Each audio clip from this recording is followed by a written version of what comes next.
I know you want to make it, and I'm going to show you how. This is so easy. Let's go. You need 3 ramekins or bowls that are oven safe. These are about cereal-sized bowls. You want 4 croissants, large ones. These are from Costco, so you can imagine the size of them. And you just break them up into quarters and just stuff the bowls with the croissants. So you're getting about a croissant and a third in each bowl. Now you take these bowls and you put them on a cookie sheet and bake them in the oven at 400 degrees for 10 minutes or until golden on top. In the meanwhile, we're gonna prep the toppings and the spices for the milk mixture.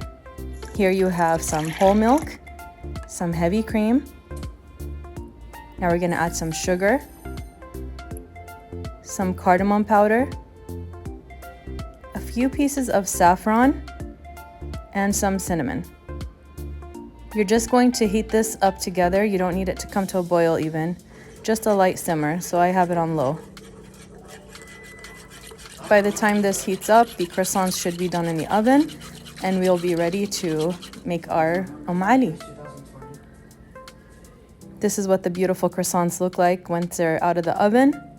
And now we're going to mix together the coconut shreds, golden raisins, slivered almonds, and pistachios, and just split it evenly onto my croissants that are already toasted.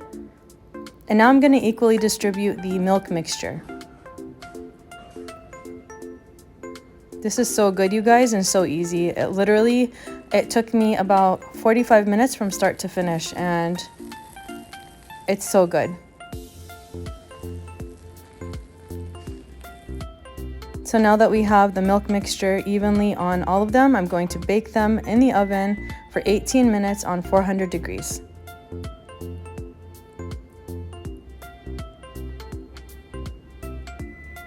Now that they're ready, let's take it out. Look at how beautiful they look. Nice and golden on top. The croissants have soaked up all of that delicious milk mixture, and we're ready to devour. This is so easy, so delicious and savory. I hope you guys try this Ali recipe and never waste your croissants again. It's so good. My kids and husband are going to be so excited when I make this for them after iftar. I can't wait. I hope you guys try my recipe. Check the caption for the recipe. It'll be written right there. Yummy.